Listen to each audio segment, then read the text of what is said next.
सिख तो कष्ट जोग और धार तथा जोग भी दोए प्रकार। गुरु रूप गुरु खालसा साध संगत जी, सतगुरां दी बख्शिश कीती हुई फतेह प्रवान करो। गज के आखो जी वाहिगुरू जी का खालसा वाहिगुरू जी की फतेह।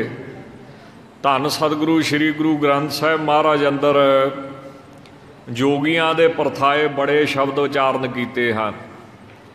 रामकली महला पहला सिद्ध गोष्ठ सिद्ध सभा का रासन बैसे संत सभा जयकारो। तो सतगुरु जी ने इस तरह बहुत बाणी जिहड़ी है जोगियां दे प्रति उचारण कीती है। योग दा अर्थ हुंदा जुड़ना, चित्त दी बिरती नूं दसम दवार दे विच टका लेना। क्यों जिहड़ी साडी चित्त दी बिरती है, मैंने मन ख्याल, ये उन्ना चिर नहीं रोकते जिन्ना चिर बंदे दा सवास नहीं रोकदा। जिवें बंदा बेहोश हो जे तां मन भी रुक जाता है, जां बंदे दा साह रुके फिर मन रुकदा है। हुण सवास रोकने है बड़े औखे आ। आम बंदा सवास रोकूगा तो उसकी मौत हो जानी है। बिरती नाम च जुड़ती नहीं है। चित्त जिहड़ा वाहिगुरू दे भजन विच लगदा नहीं है, मैं मेरी च फसिया रहिंदा है। तां योगियां ने फिर दो प्रकार का योग आरंभ किया, जिस दे नाल साध संगत जी मन नूं रोक के, मन दीआं बिरतियां नूं रोक के सवासां द्वारा वो जोगी जिहड़े हन दसम दवार दे विच चढ़ा लैंदे हन, एकागर करके टका लैंदे हन। जिन्ना चिर दसम दवार दे विच उन्हां दे सवास रहिंदे ने, उन्ना चिर मन दा दुनिया नालों संबंध टुटिया रहिंदा है। जदों सवास थल्ले उतर आउंदे हन तां फिर मन की माड़ी आदत जन्मां जन्मां दी पई कई बारी बदो बदी रोड़ के लै जाती है, तां उहनूं योग साधना कहिंदे हन। जिहदा कुछ ना कुछ जिक्र भगत कबीर साहब जी ने भी अपनी बाणी दे विच साध संगत जी बड़े प्रेम दे नाल जिक्र करके किते ना किते दसिया है। जिवें इड़ा पिंगला सुखमन बंदे, तो उत्थे फिर उन्होंने योग साधना का साध संगत जी जिक्र श्री कबीर साहब जी महाराज ने जां श्री गुरु नानक देव साहब जी महाराज ने, इन्हां ने बड़े प्रेम दे नाल कीता होया है। तो साध संगत जी जिहड़ा अपना रस्ता है वो तो है नाम जपण दा ही। नाम जपण करके सब कुछ सुते सिद्ध सहज सुभाअ हो जाएगा। पर जिहड़े योगी हैं वो हठ योग करके अपने सवास रोकते हैं। बड़ी औखी साधना योग मत की मनी गई है। तो फिर परमेश्वर निर्विकल्प समाधि तक जाते हैं, जिथे जाके ख्याल पैदा नहीं होंदा। बाबा जी कोले मैं कल गया तो वो कहते ख्याल तो ब्रह्म ज्ञानियां नूं भी पैदा होंदा वा, ख्याल रुक गया तो मौत हो गई। ख्याल तो बिना तो अख नहीं झमकी जा सकती। तो काम क्रोध, मैं क्या जी काम क्रोध नहीं मरते, कहते मारने भी नहीं।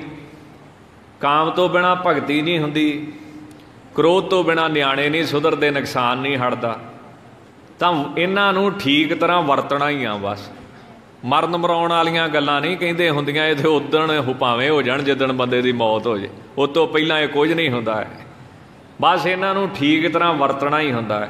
काम मैंने इच्छा, हुण जे राती इच्छा करांगे भी अमृत वेले उठना तो फिर ही उठांगे। तो जे इच्छा ही मर गई तो फिर भजन भी किन्ने करना, सिमरन भी किन्ने करना, बदगी भी किन्ने करदी है। तो इदां साध संगत जी तो महांपुर कहते भी ख्याल तो ब्रह्म ज्ञानी का भी नहीं रोकदा। हाँ बस वो ख्यालां नूं अपने अधीन रखदा, उन्होंने ख्याल बदो बदी उखेड़ नहीं सकते हैं। ਆਮ ਲੋਕਾਂ ਦੇ ਜਿਹੜੇ ਖਿਆਲ ਹੁੰਦੇ ਉਹ ਬਦੋ ਬਦੀ ਉਹਨਾਂ ਨੂੰ ਉਸ ਕੰਮ ਵਿੱਚ ਪ੍ਰਵਿਰਤ ਕਰ ਦਿੰਦੇ, ਲੈ ਜਾਂਦੇ ਹਨ। ਨਿਰਵਿਕਲਪ ਸਮਾਧੀ ਦੇ ਵਿੱਚ ਜਾ ਕੇ ਖਿਆਲ ਜਿਹੜੇ ਹਨ ਉਹ ਰੁਕਦੇ ਨੇ, ਪਰ ਉੱਥੇ ਤਾਂ ਫਿਰ ਬੰਦੇ ਦੀ ਮੌਤ ਹੀ ਹੋਊਗੀ। ਜਦੋਂ ਨਿਰਵਿਕਲਪ 'ਚ ਚਲੇ ਗਿਆ, ਨਾ ਉਹਨੇ ਖਾਣਾ, ਨਾ ਪੀਣਾ, ਨਾ ਉੱਠਣਾ, ਨਾ ਬੋਲਣਾ, ਸਭ ਖਤਮ ਹੋ ਜੂ ਕਹਾਣੀ ਫਿਰ। ਤਾਂ ਇਸ ਕਰਕੇ ਗੁਰਮਤਿ ਦਾ ਰਸਤਾ ਜਿਹੜਾ ਉਹ ਸਹਿਜ ਯੋਗ ਹੈ। ਬਾਣੀ ਵਿੱਚ ਹੋਰ ਵੀ ਯੋਗੀਆਂ ਦੀ ਬੜੀ ਕਮਾਈ ਜਾਂ ਬਚਨ ਆਉਂਦੇ ਹਨ। ਗੱਲੀ ਯੋਗ ਨਾ ਹੋਈ, ਏਕ ਦ੍ਰਿਸ਼ਟ ਕਰ ਸੰਸਰ ਜਾਣੇ, ਯੋਗੀ ਕਹੀਐ ਸੋਈ। ਐਸੇ ਯੋਗ ਦਾ ਵੀ ਨਿਰਣਾ ਗੁਰਬਾਣੀ ਵਿੱਚ ਕੀਤਾ ਹੈ। ਤਾਂ ਧੰਨ ਗੁਰੂ ਅੰਗਦ ਦੇਵ ਸਾਹਿਬ ਮਹਾਰਾਜ ਯੋਗ ਮਤ ਦੀ ਵਿਆਖਿਆ ਕਰਦੇ ਹਨ।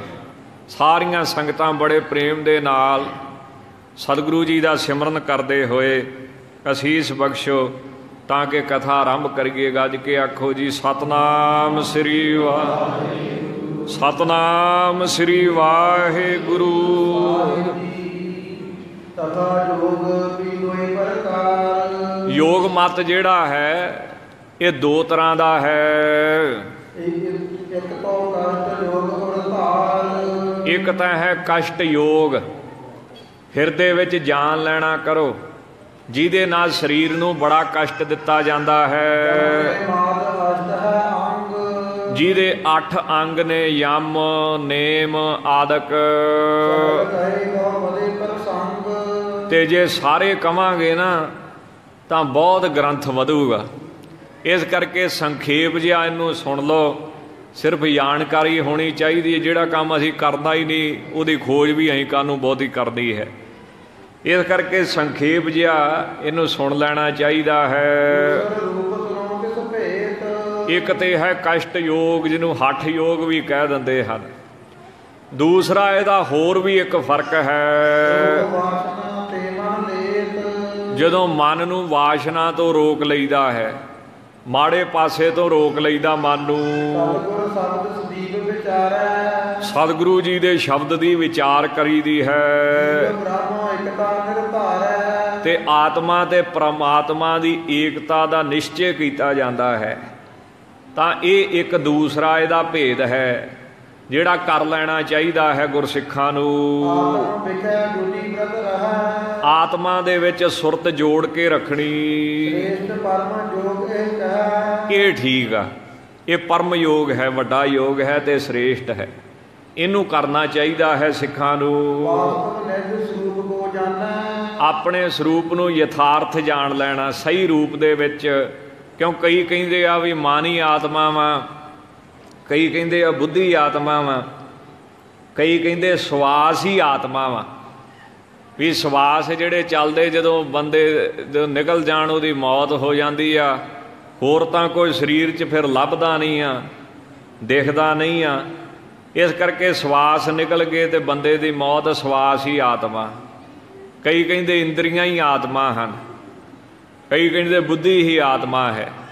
ਪਰ ਯਥਾਰਥ ਰੂਪ ਇਹ ਹੈ ਵੀ ਜਿਹੜੇ ਸਵਾਸ ਆ ਇਹ ਤਾਂ ਜੜ੍ਹ ਆ। ਕਿਵੇਂ ਜੜ੍ਹ ਆ?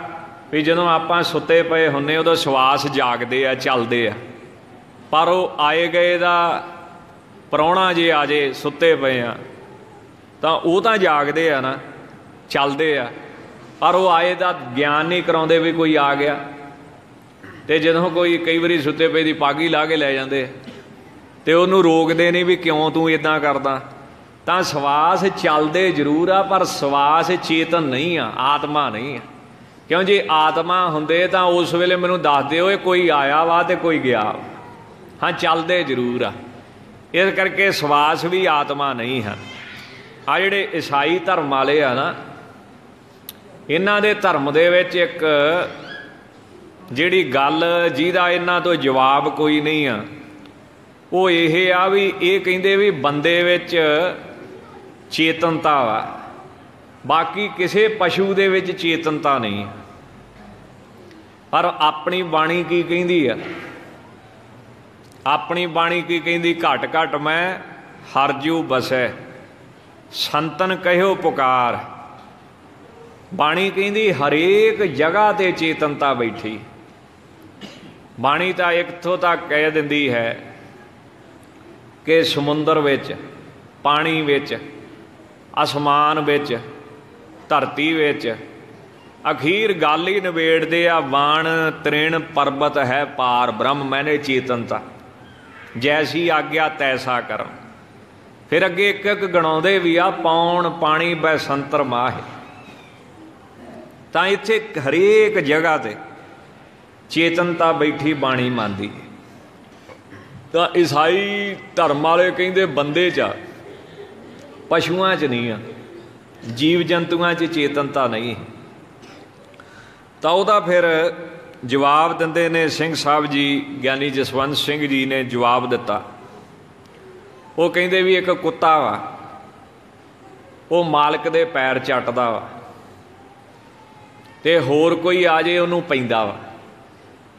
ਜੇ ਕੁੱਤੇ 'ਚ ਆਤਮਾ ਨਹੀਂ ਆ, ਚੇਤਨਤਾ ਨਹੀਂ ਆ, ਤੇ ਫਿਰ ਉਹਨੂੰ ਆਪਣੇ ਤੇ ਪਰਾਏ ਦਾ ਗਿਆਨ ਕਿੱਦਾਂ ਹੁੰਦਾ? ਇਹ ਤਾਂ ਦ੍ਰਿਸ਼ਟਾਂਤ ਆ ਨਾ, ਸਾਰੀ ਦੁਨੀਆ ਜਾਣਦੀ ਜਿੰਨਾ ਕੁੱਤਾ ਰੱਖਿਆ ਹੋਵੇ। ਇਸ ਕਰਕੇ ਈਸਾਈ ਧਰਮ ਦੀ ਝੂਠੀ ਗੱਲ ਆ ਜਿਹੜੀ ਕਹਿੰਦੇ ਵੀ ਜੀਵ ਜੰਤੂਆਂ ਚੇਤਨਤਾ ਨਹੀਂ ਹੈਗੀ। ਇਹਦਾ ਜਵਾਬ ਨਹੀਂ ਹੈਗਾ ਈਸਾਈਆਂ ਕੋਲ। ਕਈ ਗੱਲਾਂ ਵਾ ਈਸਾਈਆਂ ਕੋਲ, ਕਈ ਜਵਾਬ ਨਹੀਂ ਹੈਗੇ, ਬਸ ਉਹ ਪੈਸੇ ਦੇ ਜ਼ੋਰ ਨਾਲ ਆਪਣਾ ਕੰਮ ਕੁਮ ਚਲਾਈ ਜਾਂਦੇ ਆ। ਤਾਂ ਇਸ ਕਰਕੇ ਹਰੇਕ ਜਗ੍ਹਾ ਚੇਤਨਤਾ ਬੈਠੀ ਹੈ, ਹਰੇਕ ਜਗ੍ਹਾ ਬੈਠੀ। ਤਾਂ ਸਾਧ ਸੰਗਤ ਜੀ, ਹੁਣ ਦੇਖੋ ਮਹਾਰਾਜ ਨੇ ਤੇ ਆਪਾਂ ਨੂੰ ਇੱਥੋਂ ਤੱਕ ਕਹਿ ਦਿੱਤਾ ਨਾ, 68 ਤੀਰਥ ਸਗਲ ਪੁੰਨ ਜੀ ਦਇਆ ਪ੍ਰਵਾਨ, ਵੀ ਜੀਵਾਂ ਤੇ ਦਇਆ ਕਰੋ। ਚਲੋ ਚੇਤਨਤਾ ਦੀ ਇੱਕ ਹੋਰ ਆ, ਨਿਆਣਿਆਂ ਨੂੰ ਬਈ ਬਾਹਰ ਲੈ ਕੇ ਜਾਓ, ਇਹਨਾਂ ਨੂੰ ਬਾਹਰ ਖੜਾਓ ਤੇ ਉੱਥੇ ਬਹਿ ਕੇ ਕਥਾ ਸੁਣੋ। ਤਾਂ ਚੇਤਨਤਾ ਬਾਣੀ ਨੇ ਮੰਨੀ ਆ, ਇਸ ਕਰਕੇ ਆਖਿਆ ਵੀ ਹਰੇਕ ਤੇ ਤਰਸ ਕਰੋ। 68 ਤੀਰਥ ਸਗਲ ਪੁੰਨ ਜੀ ਦਇਆ ਪ੍ਰਵਾਨ, ਹਰੇਕ ਤੇ ਦਇਆ ਕਰੋ। ਜਿਵੇਂ ਕੋਈ ਮਿਸਤਰੀ ਸੀ, ਕਾਰੀਗਰ ਸੀ, ਤਾਂ ਉਹ ਫਿਰ ਸਾਧ ਸੰਗਤ ਜੀ ਕਿਸੇ ਸੰਤਾਂ ਦੇ ਪਾਸ ਉਹ ਰਾਜਗਿਰੀ ਦਾ ਕੰਮ ਕਰਨ ਚਲੇ ਗਏ। ਆਮ ਲੋਕ ਤੇ ਪਹਿਰਾ ਦਿੰਦੇ ਆ ਨਾ ਕੁਰਸੀ ਤੇ ਬਹਿ ਕੇ, ਇੱਕ ਤਾਂ ਕੁਰਸੀ ਦਾ ਬੜਾ ਯੱਬ ਆ। ਪਹਿਲਾਂ ਤੇ ਪਿੰਡਾਂ 'ਚ ਹੁੰਦੀ ਸੀ, ਹੁਣ ਗੁਰਦੁਆਰਿਆਂ 'ਚ ਵੀ ਵੜ ਗਈ। ਮੈਂ ਇਸੇ ਕਰਕੇ ਬਾਹਰ ਰਖਾਤੀ, ਮੈਂ ਬਾਹਰ ਹੀ ਰਹਿ ਤੂੰ, ਅੱਗੇ ਬੜੇ ਤੇਰੇ ਸਿਆਪੇ ਪਏ ਆ, ਪੰਥ ਨੂੰ ਬੜਾ ਚੱਕਰਾਂ 'ਚ ਪਾਇਆ ਕੁਰਸੀ ਨੇ। ਤਾਂ ਮੈਂ ਬੇਨਤੀ ਕਰਨ ਜਾ ਰਿਹਾ ਵੀ ਜਿਹੜੇ ਸਾਹਿਬ ਲੋਕ ਹੁੰਦੇ ਨਾ, ਇਹ ਦੁਨੀਆ ਤੋਂ ਵੱਖਰੇ ਹੁੰਦੇ। ਕਿਵੇਂ ਵੱਖਰੇ ਹੁੰਦੇ? ਵੀ ਆਪਾਂ ਰਾਜਗੀਰੀ ਦੇ ਮਜ਼ਦੂਰ ਬੰਦੇ ਮਿਸਤਰੀ ਲਾਏ, ਆਪਾਂ ਸਾਰੀ ਦਿਹਾੜੀ ਕੁਰਸੀ ਢਾਹ ਕੇ ਲਾਗੇ ਬੈਠੇ ਰਹਿਣਾ, ਲਾਤੇ ਲੱਤ ਠੋਕ ਕੇ, ਵੀ ਇਹ ਸਾਹਬ ਨਹੀਂ ਲੈਣ ਦੇਣਾ, ਕੰਮ ਪੂਰਾ ਰੱਜ ਕੇ ਕਰਾਉਣਾ। ਪਰ ਜਿਹੜੇ ਸਾਹਿਬ ਲੋਕ ਹੁੰਦੇ ਆ, ਉਹ ਕੀ ਕਰਦੇ ਆ? ਉਹ ਲਾਗੇ ਜਾ ਕੇ ਖੜ ਗਏ ਤੇ ਕੰਮ ਕਰਦਿਆਂ ਨੂੰ ਹੀ ਢਾਹ ਕੇ ਕਹਿੰਦੇ ਵੀ ਤੁਸੀਂ ਕਿਹਨੂੰ ਮੰਨਦੇ ਆ? ਕਹਿੰਦੇ ਜੀ ਅਸੀਂ ਖੁਦਾ ਨੂੰ ਮੰਨਦੇ ਹਾਂ, ਮੁਸਲਮਾਨ ਹਾਂ।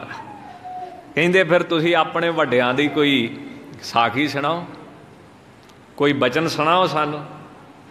ਕਿਉਂ? ਸੰਤਾਂ ਦਾ ਸੁਭਾਅ ਪਰਉਪਕਾਰੀ ਹੈ।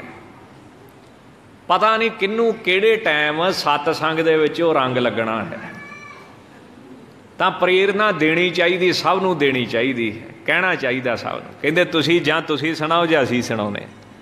ਕੰਮ 'ਚ ਉਹ ਰੋਜ਼ ਢਾਹ ਲੈਣਾ 2 ਘੰਟੇ ਉਹਨਾਂ ਨੇ, ਤੇ ਕੰਮ ਤੇ ਕਹਿੰਦੇ ਕੋਈ ਨਹੀਂ, ਸਾਰੀ ਉਮਰ ਨਹੀਂ ਮੁੱਕਦੇ, ਚਲੋ ਘੜੀ ਬਹਿ ਕੇ ਰੱਬ ਦੀਆਂ ਗੱਲਾਂ ਕਰਦੇ। ਇੰਨਾ ਫਰਕ ਹੁੰਦਾ ਦੁਨਿਆਵੀ ਬੰਦੇ ਦਾ ਤੇ ਸਾਹਿਬ ਲੋਕਾਂ ਦਾ। ਤਾਂ ਉਹ ਕਹਿੰਦੇ ਮਹਾਰਾਜ ਸਾਨੂੰ ਬਹੁਤਾ ਤਾਂ ਨਹੀਂ ਪਤਾ, ਪਰ ਜਿਹੜੇ ਸਾਡੇ ਸਾਹਿਬ ਹੋਏ ਆ ਉਹਨਾਂ ਦਾ ਸਾਨੂੰ ਇਹ ਇੰਨਾ ਕੁ ਪਤਾ ਹੈ ਕਿ ਉਹ ਜੀਵਾਂ ਉੱਤੇ ਬੜੀ ਦਇਆ ਕਰਦੇ ਸਨ, ਬਹੁਤ। ਇਹ ਕੁੱਤਾ ਸੀ, ਬਜ਼ੁਰਗ ਹੋ ਗਿਆ, ਕਿਸੇ ਨੇ ਉਹਦੇ ਦੰਦ ਦੁੰਦ ਭੰਨਤੇ ਸਾਰੇ, ਤੇ ਉਹ ਤੋਂ ਖਾਧਾ ਨਾ ਜਾਣਾ। 2 ਟਾਈਮ ਚੂਰੀ ਕੁੱਟ ਕੇ ਲੈ ਕੇ ਜਾਣੀ, ਤੇ ਫਿਰ ਉਹਨੂੰ ਨਰਮ ਕਰਕੇ ਉਹਦੇ ਮੂੰਹ ਦੇ ਵਿੱਚ ਪਾਉਣੀ। ਇੱਦਾਂ ਉਹ ਸਾਰੀ ਉਮਰ ਜੀ ਦਇਆ ਪ੍ਰਵਾਨ ਤੇ ਪਹਿਰਾ ਦਿੰਦੇ ਰਹੇ ਹਨ। ਉਹ ਚੜ੍ਹਾਈ ਕਰਕੇ ਜਦੋਂ ਉਹਨਾਂ ਦੀ ਸਰੀਰਕ ਯਾਤਰਾ ਪੂਰੀ ਹੋ ਗਈ, ਤਾਂ ਉਹਨਾਂ ਦਾ ਕੋਈ ਪ੍ਰੇਮੀ ਸੀ, ਉਹਨੂੰ ਉਹਨਾਂ ਦੀ ਗੱਦੀ ਤੇ ਬਿਠਾਤਾ। ਉਹਨੇ ਪੁੱਛਿਆ ਵੀ ਜਿਹੜੇ ਸਾਡੇ ਵੱਡੇ ਸੀ ਉਹ ਕੀ ਕਰਦੇ? ਉਹ ਕਹਿੰਦੇ ਇਹ ਤਾਂ ਨਹੀਂ ਪਤਾ, 2 ਟਾਈਮ ਚੂਰੀ ਦਾ ਛੰਨਾ ਲੈ ਕੇ ਐਂ ਨੂੰ ਨਿਕਲਦੇ ਹੁੰਦੇ ਸੀ, ਜਾਂਦੇ ਹੁੰਦੇ ਸੀ, ਉਧਰ ਨੂੰ ਜਾਂਦੇ ਹੁੰਦੇ ਸੀ। ਉਹਨਾਂ ਪੁੱਛਿਆ ਠੀਕ ਆ ਜੀ, ਉਹ ਵੀ ਚਲੇ ਗਿਆ, ਚੂਰੀ ਕੁੱਟ ਕੇ ਲੈ ਗਏ, ਚੂਰੀ ਲੈ ਗਏ। ਰਾਹ 'ਚ ਪੁੱਛਿਆ ਵੀ ਸਾਡੇ ਵੱਡੇ ਕੀ ਕਰਦੇ ਸੀ? ਉਹ ਕਿ ਵੀ ਉਹ ਬਜ਼ੁਰਗ ਇੱਕ ਕੁੱਤਾ ਹੈ, ਉਹਨੂੰ ਉਹ ਸੇਵਾ ਕਰਦੇ ਸੀ, 2 ਟਾਈਮ ਉਹਨਾਂ ਦਾ ਪੱਕਾ ਨਿਯਮ ਸੀ, ਨੇਮ ਸੀ ਉਹਨਾਂ ਦਾ। ਉਹਨੇ ਜਾ ਕੇ ਚੂਰੀ ਦਾ ਛੰਨਾ ਅੱਗੇ ਰੱਖਤਾ। ਹੁਣ ਉਹਨੂੰ ਇਹ ਤੇ ਪਤਾ ਨਹੀਂ ਵੀ ਇਹਦੇ ਤੇ ਦੰਦ ਹੀ ਨਹੀਂ ਹੈਗੇ, ਤੇ ਉਹ ਬੜਾ ਔਖਾ ਹੋ ਕੇ ਖਾਣ ਲੱਗਾ, ਉਹ ਤੋਂ ਖਾਧਾ ਨਾ ਗਿਆ। ਤਾਂ ਉਹ ਜਿਹੜਾ ਕੁੱਤਾ ਵਾ ਨਾ, ਉਸ ਪੁਰਸ਼ ਵੱਲ ਦੇਖਦਾ ਹੈ ਵੀ ਇਹ ਮੈਨੂੰ ਦੁਖੀ ਹੁੰਦਾ ਦੇਖਦਾ ਪਿਆ ਵਾ, ਪਰ ਇਹਨੂੰ ਤਰਸ ਨਹੀਂ ਆਉਂਦਾ ਪਿਆ ਵੀ ਮੇਰੇ ਦੰਦ ਨਹੀਂ ਹੈਗੇ। ਤਾਂ ਕਹਿੰਦੇ ਕੁੱਤੇ ਨੇ ਉੱਥੇ ਤਾਂ ਨੂੰ ਮੂੰਹ ਕਰਕੇ ਹੌਕਾ ਭਰਿਆ, ਲੰਮਾ ਸਾਹ ਲਿਆ ਵੀ ਸਾਡੇ ਮਾਲਕ ਚਲੇ ਗਏ ਤੇ ਹੁਣ ਕਿਹਨੇ ਸਾਨੂੰ ਰੋਟੀ ਪਾਉਣੀ ਹੈ। ਤਾਂ ਇੰਨੇ ਹੌਕੇ 'ਚ ਹੀ, ਸਾਹ 'ਚ ਹੀ ਉਹਦੀ ਜਾਨ ਨਿਕਲ ਗਈ ਕੁੱਤੇ ਦੀ। ਜੇ ਕੁੱਤੇ 'ਚ ਚੇਤਨਤਾ ਨਹੀਂ ਆ, ਆਤਮਾ ਨਹੀਂ ਆ, ਤੇ ਕਿਹੜੀ ਚੀਜ਼ ਆ ਜਿਹੜੀ ਬੰਦੇ ਨਾਲ ਪ੍ਰੇਮ ਕਰਦੀ ਹੈ? ਕਿਹੜੀ ਚੀਜ਼ ਆ ਜਿਹੜੀ ਪੈਂਦੀ ਅੱਗੇ? ਇਸ ਕਰਕੇ ਚੇਤਨਤਾ ਹਰੇਕ ਜਗ੍ਹਾ ਬੈਠੀ। ਤਾਂ ਇਸ ਕਰਕੇ ਜੀ ਦਇਆ ਪ੍ਰਵਾਨ, ਇਹ ਮਹਾਰਾਜ ਜੀ ਦਾ ਮਤ ਹੈ, ਇਹ ਸਤਿਗੁਰਾਂ ਦਾ ਸਾਧ ਸੰਗਤ ਜੀ ਸਿਧਾਂਤ ਹੈ। ਤਾਂ ਇਸ ਤਰ੍ਹਾਂ ਜਿਹੜੇ ਮਹਾਂਪੁਰਖ ਹਨ ਉਹ ਆਤਮਾ ਦਾ ਵਾਸਤਵ ਸਰੂਪ ਜਾਣਦੇ ਵੀ ਸਵਾਸ ਆਤਮਾ ਨਹੀਂ ਆ। ਠੀਕ ਆ, ਕੁੱਤੇ ਬਿੱਲਿਆਂ 'ਚ ਸਵਾਸ ਚੱਲਦੇ ਆ, ਪਰ ਇਹਦਾ ਮਤਲਬ ਇਹ ਨਹੀਂ ਵੀ ਤੁਸੀਂ ਕਹਿ ਸਕਦੇ ਵੀ ਉਹਨਾਂ 'ਚ ਆਤਮਾ ਨਹੀਂ ਹੈਗੀ। ਆਤਮਾ ਤੇ ਉਹਨਾਂ ਦੇ ਵਿੱਚ ਹਮੇਸ਼ਾ ਹੀ ਸਾਧ ਸੰਗਤ ਜੀ ਬੈਠੀ ਹੋਈ। ਤਾਂ ਸੰਤ ਕਹਿਣ ਲੱਗੇ, ਭਾਈ ਅਟਣ ਸਾਹਿਬ ਕਹਿੰਦੇ ਹੋਰ ਕੋਈ ਬਚਨ? ਕਹਿੰਦੇ ਇੱਕ ਹੋਰ ਬਚਨ ਸੁਣਾਉਣੇ ਤੁਹਾਨੂੰ। ਉਹ ਜਾਮਾ ਬੜਾ ਖੁੱਲ੍ਹਾ ਪਾਉਂਦੇ ਸਨ, ਉਹਨਾਂ ਦੇ ਜਾਮੇ ਦੇ ਉੱਤੇ ਬਿੱਲੀ ਬਹਿ ਕੇ ਸੌਂ ਗਈ। ਉੱਠਣ ਲੱਗੇ ਤੇ ਉਹ ਦੇਖਿਆ ਲੈ ਬਿੱਲੀ ਬੈਠੀ ਹੈ, ਤਾਂ ਕੈਂਚੀ ਮੁਕਾ ਕੇ ਉਹਨਾਂ ਜਾਮਾ ਹੀ ਕਤਰਤਾ ਫੜ ਕੇ, ਉਹਨੂੰ ਨਹੀਂ ਠਾਇਆ। ਇੱਦਾਂ ਸੰਤ ਕੌਣ ਆ? ਜਿਹਦੀ ਬਿਰਤੀ ਆਤਮਾ 'ਚ ਜੁੜ ਗਈ ਵੀ ਆਤਮਾ ਹਰੇਕ ਜਗ੍ਹਾ ਤੇ ਹਰੇਕ ਸਰੀਰ ਦੇ ਵਿੱਚ ਹੀ ਆਤਮਾ। ਜਾਂ ਚਲੋ ਇੱਕ ਹੋਰ ਉਦਾਹਰਣ ਸੁਣ ਲਓ। ਮਹਾਂਪੁਰਖ ਤੁਰੇ ਜਾਂਦੇ ਸਨ ਤੇ ਦੋਵੇਂ ਬੰਨੇ ਫਸਲ ਤੇ ਵਾੜ ਕੀਤੀ, ਵਿੱਚ ਥੋੜ੍ਹੀ ਜਿਹੀ ਪੱਗ ਡੰਡੀ, ਵਿਚਾਲੇ ਦਰਖਤ ਤੇ ਬੜੇ ਪੰਛੀ ਬੈਠੇ ਸਨ। ਜਦੋਂ ਉਹਨੂੰ ਤੁਰਨ ਲੱਗੇ ਤੇ ਦਵਾ ਦਵ ਰੁਕ ਗਏ, ਤੇ ਨਾਲ ਇੱਕ ਸਾਧ ਸੀ, ਉਹਨੂੰ ਪੁੱਛਿਆ ਵੀ ਹੋਰ ਕੋਈ ਰਾਹ ਨਹੀਂ ਹੈਗਾ ਜਾਣ ਨੂੰ? ਕਹਿੰਦੇ ਜੀ ਹੈਗਾ, ਪਰ ਦੂਰ ਪਊਗਾ। ਚੱਲ ਕਹਿੰਦੇ ਕੋਈ ਨਹੀਂ। ਉੱਤੋਂ ਦੇ ਵਲ ਕੇ ਬੜੀ ਦੂਰ ਸਾਧ ਸੰਗਤ ਜੀ ਪੈਂਡਾ ਕਰਕੇ ਉੱਥੇ ਗਏ। ਤਾਂ ਉਹ ਨਾਲ ਦਾ ਸਾਧ ਥੋੜ੍ਹਾ ਜਿਹਾ ਇੱਦਾਂ ਦਾ ਸੀ, ਕਹਿੰਦਾ ਵੀ ਇੰਨਾ ਸਿਰ ਖਪਾਉਣ ਦੀ ਕੀ ਲੋੜ ਪਈ, ਸਿੱਧਾ ਦੇ ਰਾਹ ਸੀ। ਉਹ ਕਹਿੰਦੇ ਭਾਈ ਸਿੱਖਾ ਵੀ ਉਸ ਦਰਖਤ ਤੇ ਪੰਛੀ ਬੜੇ ਬੈਠੇ ਸੀ, ਘੱਟੋ ਘੱਟ 70-80 ਜਿਵੇਂ ਪੁਰਾਣੇ ਬੋਰਡ ਵੱਡੇ ਹੁੰਦੇ ਆ, ਪੰਛੀ ਬੈਠੇ ਸੀ। ਤੇ ਜਦੋਂ ਮੈਂ ਉਹਨੂੰ ਤੁਰ ਲੱਗਾ, ਉਹ ਮੈਨੂੰ ਵੇਖ ਕੇ ਡਰ ਗਏ ਤੇ ਉੱਡਣ ਲੱਗੇ। ਤੇ ਮੈਂ ਆਖਿਆ ਮਨਾ 70 ਉੱਡਦੇ ਪਏ ਆ, 100 ਉੱਡਦਾ ਪਿਆ ਤੇ ਤੂੰ ਇਕੱਲਾ ਹੀ ਐਂ ਨੂੰ ਹੋ ਜਾ, ਤੂੰ 100 ਨੂੰ ਕਿਉਂ ਉਠਾਉਣਾ ਵਾ? ਵੀ ਜੇ ਤੇਰੇ ਕਰਕੇ 100 ਦੁਖੀ ਹੁੰਦਾ ਪਿਆ ਤੇ ਤੂੰ ਇਕੱਲਾ ਹੀ ਐਂ ਨੂੰ ਹੋ ਜਾ। ਨਾਲੇ ਸੰਤਾਂ ਦੀ ਚਾਲ ਤੇ ਕਹਿੰਦੇ ਭੁਜੰਗ ਸੱਪ ਦੀ ਚਾਲ ਹੁੰਦੀ। ਇਸੇ ਕਰਕੇ ਜਾਪ ਸਾਹਿਬ 'ਚ ਪਹਿਲਾਂ ਕੀ ਲਿਖਿਆ? ਭੁਜੰਗ ਪ੍ਰਿਆਦ ਛੰਦ। ਸੰਤ ਦੀ ਚਾਲ ਸੱਪ ਦੀ ਚਾਲ ਹੁੰਦੀ, ਆਪਣੀ ਮਸਤੀ 'ਚ ਤੁਰਦਾ ਹੈ। ਤਾਂ ਇਸ ਕਰਕੇ 100 ਬੰਦੇ ਨੂੰ ਦੁੱਖ ਦੇਣਾ, ਇੱਕ ਕਰਕੇ 100 ਉਠਾਉਣਾ, ਤੇ ਉਹਦੇ ਨੂੰ ਤੂੰ ਇਕੱਲਾ ਹੀ ਉੱਠ ਜਾ।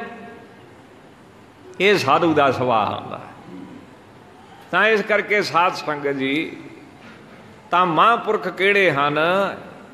ਜਿਹੜੇ ਆਤਮ ਵਿਖੇ ਜੁਟੀ ਬ੍ਰਿਤ ਰਹੈ, ਜਿਹੜੇ ਆਤਮਾ ਵਿੱਚ ਬਿਰਤੀ ਜੋੜ ਕੇ ਰੱਖਦੇ ਆ ਵੀ ਹਰੇਕ ਜਗ੍ਹਾ ਦੇ ਆਤਮਾ ਹੈ, ਚੇਤਨਤਾ ਹੈ, ਚੇਤਨ ਸੱਤਾ ਬੈਠੀ ਹੈ। हाँ शरीर वक्खो वखरे आ। जिथे शरीर पत्थर आ ना उत्थे भी चेतनता बैठी, पर उत्थे बोलदी नहीं, उत्थे तुरदी नहीं, उत्थे सुनदी नहीं, खांदी नहीं, पींदी नहीं, देखदी नहीं, दुख नहीं मनाउंदी, सुख नहीं मनाउंदी, गुस्सा नहीं, गिला नहीं। चेतनता उत्थे भी आ, पर उत्थे शरीर विकसित नहीं आ। चेतनता तो हर एक जगह ही है, पर मनुखा शरीर की इसे करके महिमा है कि ये विकसित बड़ा है। इस शरीर में वो काम हो सकते जिहड़े होर किसी शरीर च नहीं हो सकते। फिर चेतनता तो दरख्तां च भी है। बाण तिन परबत है पार ब्रह्म। अच्छा, श्री गुरु गोबिंद सिंह जी महाराज कहते हैं, नेत नेत बन तृण कहत। हे परमात्मा, आ निक्के निक्के जिहड़े घाह दे टीले हैं, ये भी जवान ना कहिंदे तेरा अंत नहीं पाया जा सकता। नेत मैंने तू बेअंत है। आओ की है मैंने चेतन सत्ता हरेक जगह ही बैठी है। जिहड़ी चीज़ जितों बनी हुंदी आ वो उसे शरीर च रहिंदी है। मिट्टी तो घड़ा बनया तो हुण घड़ा मिट्टी मिट्टी उत्थे है ही आ। हाँ ठीक है, हुण पक गया, वखरी गल, मिट्टी दा मिट्टी। तां जिहड़ी चीज़ जिथों बनदी आ उहदे विच वो चीज़ रहिंदी रहिंदी है। सारा संसार कितों बनया? परमेश्वर तो। परमेश्वर ने इहदे च रहना ही रहना है। हाँ, अपनी वेखण वाली अख नहीं है, वो वखरी गल है। तां साध संगत जी, चेतनता दे पत्थर च भी आ, पर अपने विशेष नहीं आ, सधारण आ। अच्छा, फिर चेतनता दरख्त च। हुण दरख्त की जिहड़ी जोनी थोड़ी जी पत्थर नालों ज़्यादा विकसित आ। दुख सुख महसूस करती आ, फलदी फुलदी है, सड़ती है,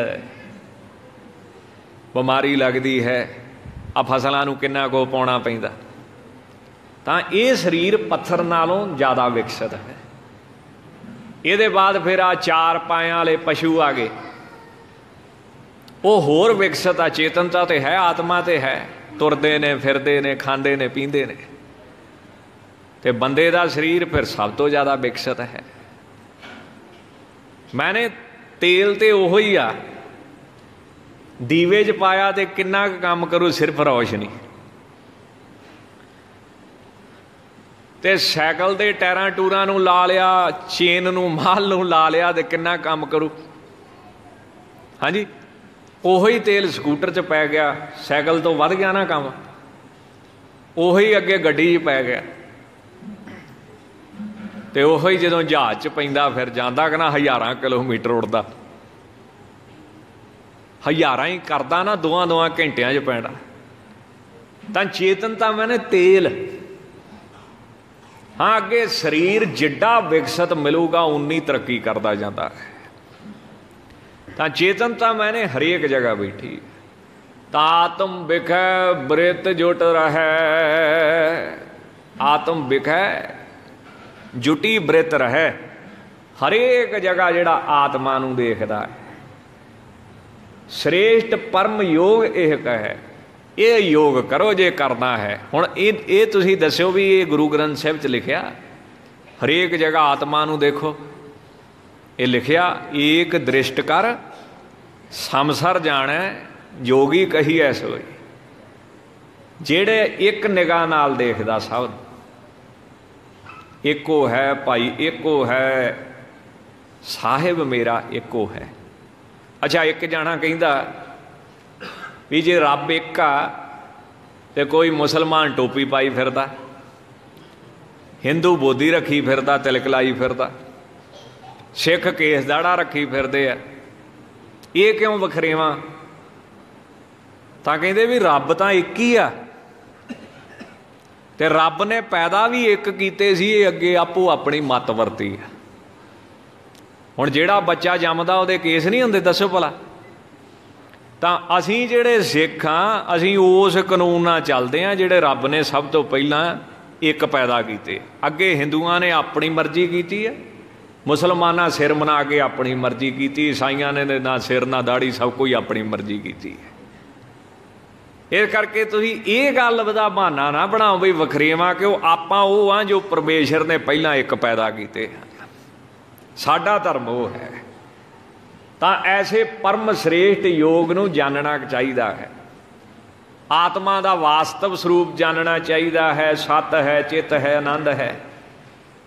इनू ही ब्रह्म ज्ञान ज्ञानी कहते हैं।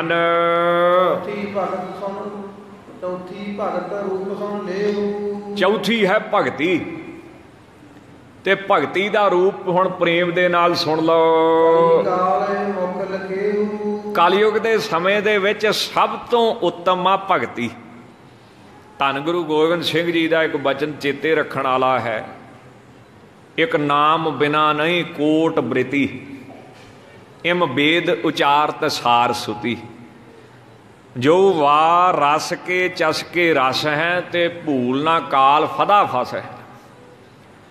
नाम तो बिना, नाम जपण तो बिना, मैंने भगती तो बिना, परिक्रमा करनी भी भगती है, कीर्तन करना भी भगती है, मत्था टेकना भी भगती है, कथा भी भगती है, सेवा भी भगती है। ये जिन्ना को गुरुद्वारे च हुंदा ये सब भगती है। ये भगती दे अड अड अंग ने। तो गुरु के सिखां ने भगती करनी है। ते भगती का स्वरूप की हुंदा है, महाराज कहते सुन लेना करो। भगती मैंने पति वर्ता स्त्री, जिवें जिहड़ी पति वर्ता स्त्री आ, वो अपने पति तो बिना होर किसे नूं भी उस निगाह नाल नहीं देखदी है, ते अपने पति दे आसरे होके वो पति वर्ता जिहड़ी स्त्री है, वो साध संगत जी वो रहिंदी है। तां इसे तरह परमेश्वर नूं अपना तुसीं पति मनो, उन्होंने अपना मालक मान लेना करो। ते जिहड़ा परमेश्वर सारियां शक्तियां दे समेत है, अंतरयामी है, जिहदे विच बड़ी शक्ति है, सर्व शक्ति संपन्न है। ते अपने आप नूं स्त्री रूप देखना। हमरो भरता बड़ो विवेकी, आपै संत कहावे। ओ हमारे माथे कायम और हमारे निकट न आवे। नाकों काटी कानों काटी, काट कूट के डारी। कहो कबीर संतन की बैरन, तीन लोक की प्यारी।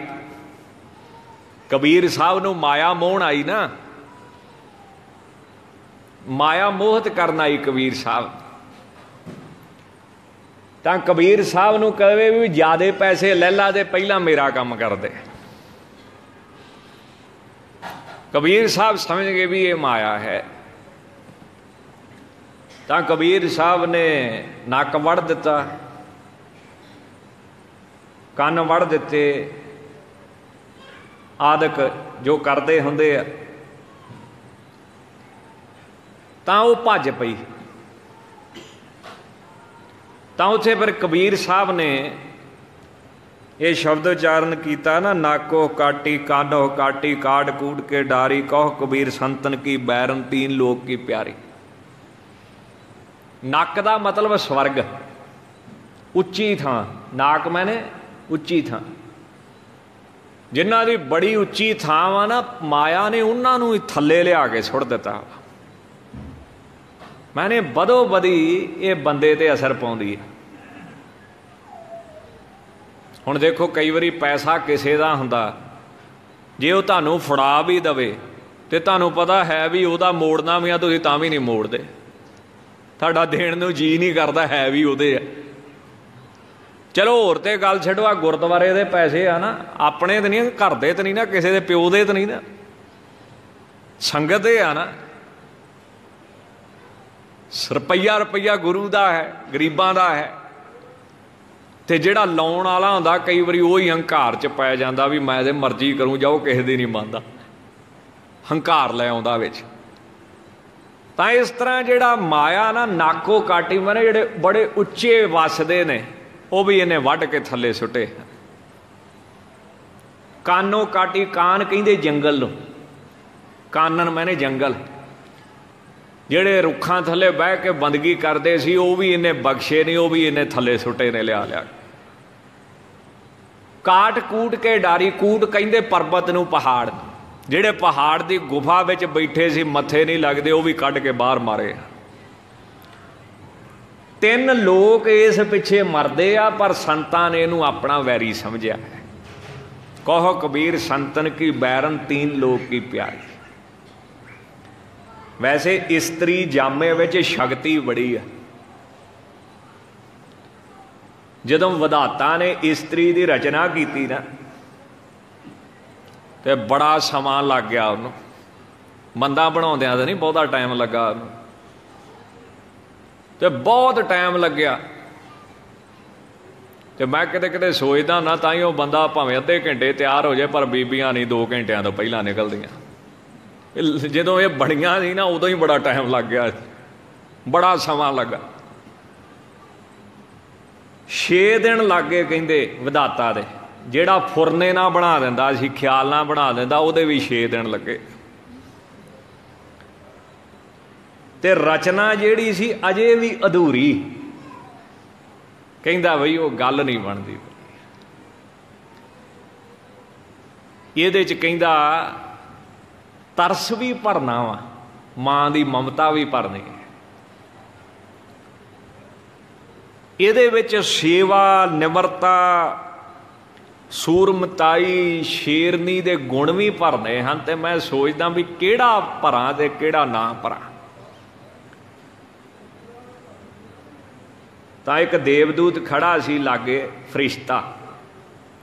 ਕਹਿੰਦਾ ਮਹਾਰਾਜ ਇੰਨਾ ਟਾਈਮ ਕਿਉਂ ਲਾ ਰਹੇ ਹੋ? ਕਹਿੰਦਾ ਮੈਂ ਰੀਝ ਲਾਉਂਦਾ ਪਿਆ। ਕਿਉਂ? ਇਸ ਰਸਤੇ ਥਾਣੀ ਹਰੇਕ ਪੀਰ ਤੇ ਪੈਗੰਬਰ ਨੂੰ ਆਉਣਾ ਪੈਂਦਾ, ਇਸ ਕਰਕੇ ਬੜੀ ਮਿਹਨਤ ਕਰਨੀ ਪੈਂਦੀ ਹੈ। ਕਹਿੰਦੇ ਤੂੰ ਇਹਦੇ ਗੁਣ ਤੇ ਧਰਮ ਵੇਖੇ ਆ ਕਦੀ, ਜਿਹੜੇ ਇਹਦੀ ਰਚਨਾ ਵਾਸਤੇ ਬੜੇ ਜ਼ਰੂਰੀ ਹੈ? ਕਹਿੰਦਾ ਨਹੀਂ ਜੀ, ਮੈਨੂੰ ਨਹੀਂ ਪਤਾ। ਤਾਂ ਵਿਧਾਤਾ ਕਹਿੰਦਾ ਸੁਣ, ਇਹ ਹਰੇਕ ਤਰ੍ਹਾਂ ਦੀ ਪਰਿਸਥਿਤੀ ਨੂੰ, ਮੁਸ਼ਕਲ ਨੂੰ, ਦੁੱਖ ਨੂੰ, ਸੁੱਖ ਦੇ ਟਾਈਮ ਨੂੰ ਇਹਨੇ ਸਾਂਭ ਲਿਆ ਕਰਨਾ। ਤੇ ਇਹਦੇ 'ਚ ਜੇ ਝੂਠ ਹੋਇਆ ਨਾ, ਤੇ ਤੁਸੀਂ ਮੈਨੂੰ ਦੱਸ ਸਕਦੇ ਆ। ਫਿਰ ਇਹਨੇ ਇੱਕ ਸਾਥ, ਇੱਕੋ ਟਾਈਮ ਇਹਦੇ 'ਚ ਇਹ ਗੁਣ ਮੈਂ ਭਰ ਦੇਣਾ ਵਾ ਵੀ ਇੱਕੋ ਟਾਈਮ ਇਹ ਕਈ ਬੱਚਿਆਂ ਨੂੰ ਖੁਸ਼ ਰੱਖੂਗੀ।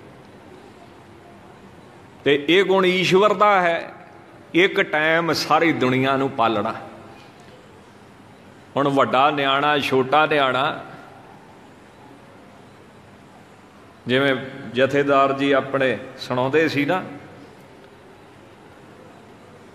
ਵੀ ਸੰਤਾਂ ਦੇ ਦਰਸ਼ਨ ਕਰਨ ਕੋਈ ਆ ਗਿਆ ਮਹਾਂਪੁਰਖਾਂ ਦੇ, ਤੇ ਉਹ ਕਿਸੇ ਨੇ ਕਛਹਿਰਾ ਚੁੱਕ ਕੇ ਕਿਸੇ ਦਾ ਪਾ ਲਿਆ, ਤੇ ਸੰਤਾਂ ਡੰਡਾ ਲਿਆ ਫੜ। ਇਹ ਤਾਂ ਬੜੀ ਮਾੜੀ ਗੱਲ ਹੈ। ਆਪੋ ਆਪਣੇ ਵਸਤਰ ਪਾਓ, ਕਿਸੇ ਦੇ ਆਸਣ ਤੇ ਨਹੀਂ ਬਹਿਣਾ, ਕਿਸੇ ਦੇ ਕੱਪੜੇ ਨਹੀਂ ਪਾਉਣੇ ਚਾਹੀਦੇ ਹਨ। ਆਪੋ ਆਪਣੀ ਕਮਾਈ, ਆਪੋ ਆਪਣਾ ਸੁਭਾਅ, ਆਪੋ ਆਪਣਾ ਸਰੀਰ। ਤੇ ਉਹ ਦੇਖਣ ਵਾਲਾ ਕਹਿੰਦਾ ਚੰਗੇ ਸਾਧ ਦੇ ਦਰਸ਼ਨ ਕਰਾਏ, ਤੇ ਨਿਆਣੇ ਕੁੱਟੀ ਜਾਂਦਾ ਫੜ ਕੇ। ਸੰਤ ਕਹਿੰਦੇ ਜਹੇਦਾਰਾ, ਬਜ਼ੁਰਗਾ, ਬੁੱਢਿਆ, ਕਿੰਨੇ ਨਿਆਣੇ ਤੇਰੇ? ਕਹਿੰਦੇ 2 ਜੀ। ਲੱਗਦੇ ਆਖੇ ਤੇਰੇ? ਕਹਿੰਦੇ ਕਿਤੇ ਲੱਗ ਵੀ ਜਾਂਦੇ, ਕਿਤੇ ਨਹੀਂ, ਕਿਤੇ ਬੜੀ ਜਾਨ ਔਖੀ ਕਰਦੇ। ਕਹਿੰਦੇ ਇੱਧਰ 250 ਆ, ਫਿਰ ਇਹ ਡੰਡੇ ਤੋਂ ਬਣਾ ਤਾਂ ਨਹੀਂ ਰੋਕਾਉਣੇ, ਇੱਧਰ 250 ਆ। ਸੰਤ ਬਾਬਾ ਕਰਤਾਰ ਸਿੰਘ ਜੀ ਖਾਲਸਾ ਪਿੰਡਰਾਲ, ਇਹ 2 ਨਹੀਂ ਤੇਰੇ ਤੋਂ ਸਾਂਭੇ ਜਾਂਦੇ, ਇੱਧਰ 250 ਆ। ਤੇ ਬਾਬਾ ਠਾਕੁਰ ਸਿੰਘ ਜੀ ਵੇਲੇ ਤੇ ਬਹੁਤ ਸਨ, ਹੁਣ ਵੀ ਉੱਥੇ 350 400 ਦੇ ਆ। ਹੁਣ ਕਿਹੜਾ ਕਿਹਨੂੰ ਸਾਂਭੇ? ਤਾਂ ਇੱਕੋ ਟਾਈਮ ਸਾਰੇ ਬੱਚਿਆਂ ਨੂੰ ਖੁਸ਼ ਰੱਖਣਾ, ਕਹਿੰਦੇ ਇਹਦਾ ਗੁਣ ਆ। ਤੇ ਆਪਣੇ ਪ੍ਰੇਮ ਨਾਲ, ਮੋਹ ਨਾਲ, ਸਨੇਹ ਨਾਲ ਕੋਈ ਵੀ ਜ਼ਖਮ ਹੋਊਗਾ ਨਾ, ਬੰਦੇ ਨੂੰ ਭਰ ਦੂਗੀ ਇਹ। बड़ा वड्डा आसरा मन्निया बाणी ने।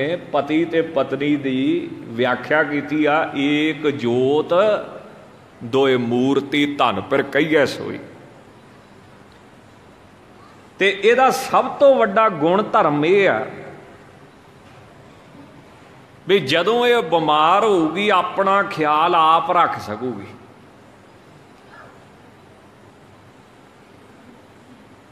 बंदा बीमार हो जाए मंजे पै जाता ते सामदी कौन आ नाल दी। ते जे वो बीमार हो जाए तो बंदा तो नहीं उन्नी साम करता ना, एवें उत्तों उत्तों पुछी जाऊ ठीक हाँ ठीक, वो गल तो नहीं बनती। तो इस करके वो फरिश्ता कहन लगा कहता दो हत्थां नाल ही इन्ना कुछ कर लूँगी। कहते ये नहीं, कहते तेनू तो जो मैं दसिया ही कख नहीं भी ये की भरता मैं की देता। ते वो जिहड़ा फरिश्ता सी ना उन्हें जाके बुत नूं हथ लाया, जिहड़ा उहदा कलबूत सी ना इस्त्री दा बुत सी शरीर। कहंदा ये तो बड़ी नाजुक आ ते तुसीं ते बड़ियां उच्चियां उच्चियां गल्लां करदे। हाँ कहंदा शरीर करके बड़ी नाजुक है पर हिरदे करके बड़ी शक्ति संपन्न है। क्यों बच्चे वास्ते शरीर बड़ा नाजुक चाहिए है। तो विधाता ने आख्या फरिश्ता कहंदा ये सोच लिया करूगी भी बाकी जूनियां तो बहुता सोच नहीं सकदियां, खाण पीण तो वध नहीं कोई सोची। हाँ कहंदे सोच लिया करो, मुकाबला भी करूगी। ते उन्हें शरीर नूं हथ लाया फरिश्ते ने ते उहदियां गल्लां गिल्लियां सी, मैंने अथरू टपकदे पए सी। विधाता कहंदा ये अथरू आ ते आ थोड़ी जी मैं माफ़ी मंग ला। कहंदा ये की आ पानी जिहा। कहंदा तैनूं की पता है सब तो वड्डी ताकत आ। जदों इहदियां अखां च अथरू आ गए किहड़ा बंदा ना पिघलूगा। ये सब तो वड्डी ताकत है। इत्थे पाठां दी गिणती ना पता नहीं महाराज खुश होण के ना होण। और जिदण सच्चे मनो महाराज अगे दो अथरू भी सुट दोगे भाई नंद लाल साहब कहंदे उदण कृपा होगी। ये बड़ी ताकत है। ये भगती की व्याख्या चलती पई ना। भगती का शरीर तो चलो इस्त्री वर्गा है पर होंदी तो बंदे दे हिरदे च भी है, इस्त्री दे हिरदे च भी। भाई नंद लाल साहब ने आख्या रब की कीमत मेरियां अखां दे दो अथरू आ हीरे। जे तेरे कोले है तो रब मिलूगा तेरे। ते जे अखां च वराग नहीं ना परमेश्वर ली, उडीनी उडीनी उडीनी कब कर आवे री। जे वराग नहीं ते ओ प्रभु परमेश्वर शायद तेनू नहीं मिलूगा। जदों किते भाई साहब भाई नंद लाल साहब दी इन्हां रचना नूं देखदे हां ते कई बारी हैरान हो जाईदा, पता नहीं कित्थे बह के वो लिखते रहे। सारी दिहाड़ी श्री गुरु गोबिंद सिंह जी दे पलंघे दा पावा फड़ के रोंदे रहना, सुबह भी रोंदे रहना, शाम भी रोंदे रहना। एक दिन, दो दिन, तीन दिन, चार दिन। श्री गुरु गोबिंद सिंह जी पुछदे नंद लाल तेनू दुख की है, की तकलीफ आ तेनू कोई, तू रोंदा क्यों रहना है, की चाहिदा दस तेनू, तेनू जो चाहिदा है मैं तेनू देण नू तैयार हाँ। तेनू 9 निधियां 18 सिद्धियां दे दा, लोग पूजा करनगे तेरी, लोग तेनू मत्थे टेकणगे, हाथ जोड़ जोड़ के मिन्नतां करया करनगे साडा आ काम कर दो आ कर दो। कहंदे जी नहीं, ਕਹਿੰਦੇ ਸਾਰੀ ਦੁਨੀਆ ਤੇ ਇਹਦੇ ਪਿੱਛੇ ਹੀ ਤੁਰੀ ਫਿਰਦੀ, ਹੋਰ ਤਾਂ ਕੋਈ ਚਾਹੁੰਦਾ ਹੀ ਨਹੀਂ, ਸਭ ਬੱਲੇ ਬੱਲੇ ਹੀ ਚਾਹੁੰਦੇ ਆ, ਆਪਦੀ ਵਡਿਆਈ ਚਾਹੁੰਦੇ ਆ ਵੀ ਝੰਡੇ ਝੂਲਣ ਸਾਡੇ ਨਾਵਾਂ ਦੇ ਦੁਨੀਆ 'ਚ। ਤੈਨੂੰ ਦੁਨੀਆ ਦਾ ਰਾਜ ਭਾਗ ਬਖਸ਼ ਦਈਏ, ਰਾਜ ਭਾਗ ਲੈ ਲਾ ਸਾਡੇ ਤੋਂ ਦੁਨੀਆ ਦਾ। ਤਾਂ ਕਹਿੰਦੇ ਮਹਾਰਾਜ ਨਹੀਂ, ਇਹ ਵੀ ਨਹੀਂ ਚਾਹੀਦਾ ਹੈ।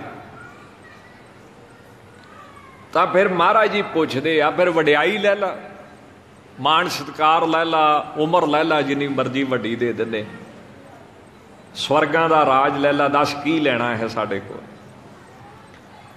ਤਾਂ ਕਹਿੰਦੇ ਭਾਈ ਸਾਹਿਬ ਨੇ ਉੱਥੇ ਆਖਿਆ, ਮਹਾਰਾਜ ਜੀ ਇਹ ਤਾਂ ਤੇਰੇ ਆ ਜਿਹੜੀਆਂ ਦੋ ਦੁਨੀਆ ਵਾ ਨਾ, ਦੋ ਲੋਕ ਆਏ ਤੇ ਤੇਰੇ ਇੱਕ ਵਾਲ ਦੇ ਬਰਾਬਰ ਵੀ ਨਹੀਂ।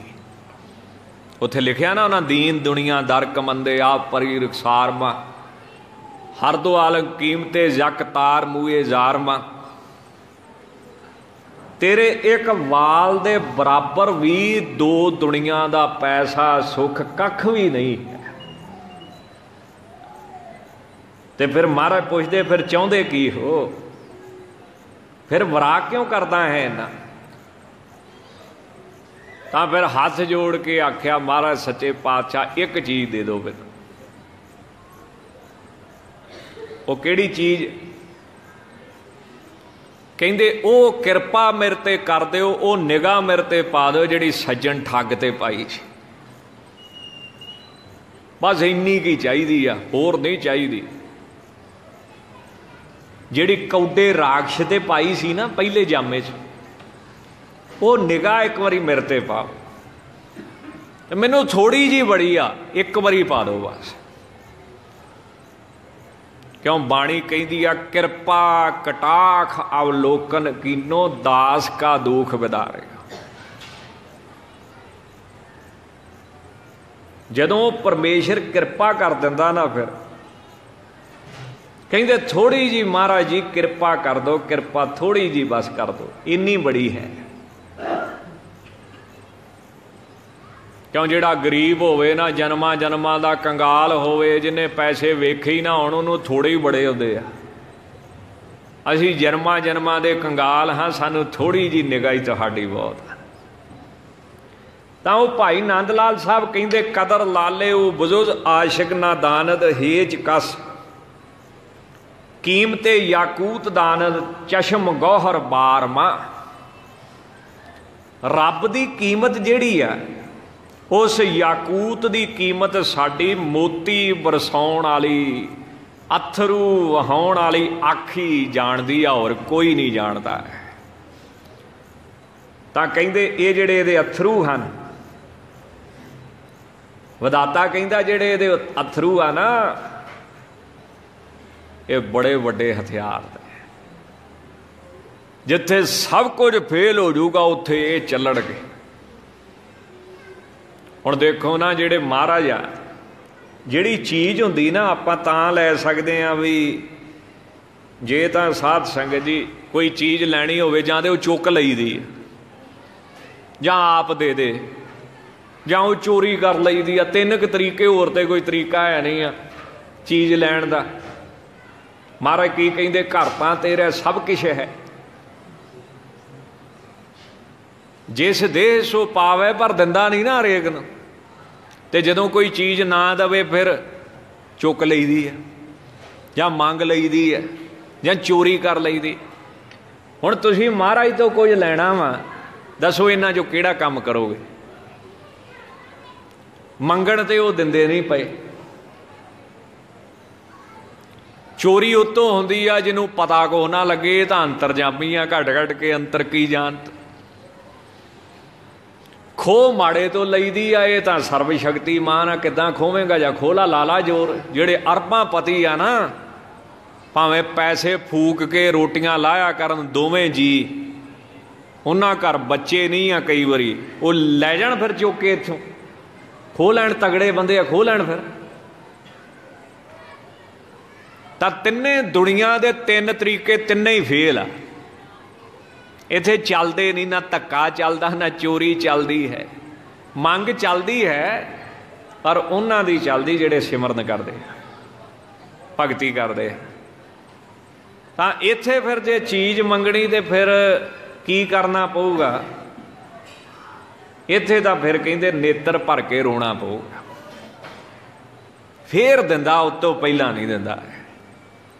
ਇਸ ਕਰਕੇ ਭਾਈ ਨੰਦ ਲਾਲ ਸਾਹਿਬ ਕਹਿੰਦੇ ਉਸ ਯਾਕੂਤ ਦੀ, ਹੀਰੇ ਦੀ ਕੀਮਤ, ਰੱਬ ਦੇ ਨਾਂ ਦੀ ਕੀਮਤ ਮੇਰੀਆਂ ਅੱਖਾਂ ਦੇ 2 ਅਥਰੂ ਆ। ਦੇਖੋ ਕਿੱਡੀ ਡੂੰਘੀ ਫਿਲਾਸਫੀ ਉਹਨਾਂ ਨੇ। ਮਨ ਬੈਰਾਗ ਭਇਆ ਦਰਸ਼ਨ ਦੇਖਣੇ ਕਾ ਚਾਉ, ਧਨ ਸੋ ਤੇਰਾ ਥਾਂ। ਤਾਂ ਇਸ ਕਰਕੇ ਸਾਧ ਸੰਗਤ ਜੀ ਉੱਥੇ ਫਿਰ ਵਿਧਾਤਾ ਨੇ ਇਹ ਗੱਲ ਕੀਤੀ ਹੈ।